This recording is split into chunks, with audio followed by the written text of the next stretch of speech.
કરવા માંડી. ભાઈ જય ભીમ ની 14મી એપ્રિલ વહી જાય ને એટલે જય ભીમ કોની ખબર નથી, પણ ઉજવવામાં શા માટે આવે?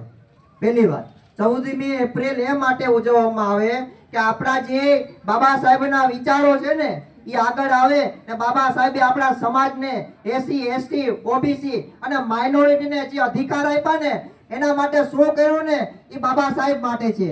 પણ શું અમુક કારણોસર બાબા સાહેબને દલિતોના નેતા કહેવામાં આવ્યા છે, પણ નહીં ભાઈ, આપણી બે મહિલાઓનો અહીંયા પૂરતો સહયોગ છે અને પૂરતો જે માનવ મેદની છે, તો મહિલાઓને બાબા સાહેબે જે અધિકાર આપ્યા ને એ બધી સમાન મહિલાને સમાનતાનો અધિકાર આપ્યો છે. એમાં પાછળ આપણા માતા રમાબાઈ જે બાબા સાહેબના ધર્મપત્ની અને ત્યાગની મૂર્તિ, એ મહિલા એટલે માતા રમાબાઈ. માતા રમાબાઈના જે મૂળ અને જે આપણે ભૂલાઈની એવા સંઘર્ષોની કથા કરીએ ને તોય ઓછી પડે.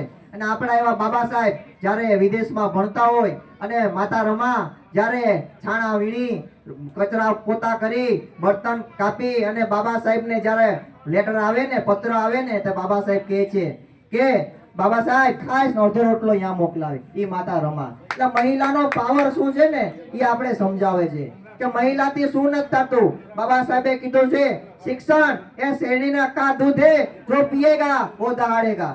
શિક્ષણ એક શેરડીનું દૂધ છે, જો પીએગા વો દહાડેગા.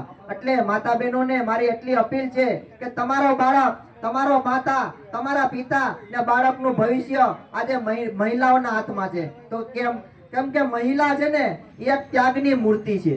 મહિલા જ્યારે બાળકને 9 મહિના પેટમાં રાખે ને, 9 મહિના તો પેટમાં રાખે સાચવે છે, પણ 9મા મહિને જે બાળક પેદા થાય ને જન્મ આપે ને તેના બાપનું નામ આપે, એટલે ત્યાગની મૂર્તિ કીધી છે મહિલાને. 9 મહિના તો સાચવે પણ બીજાનું નામ આપે, બાપનું નામ આપી દે છે.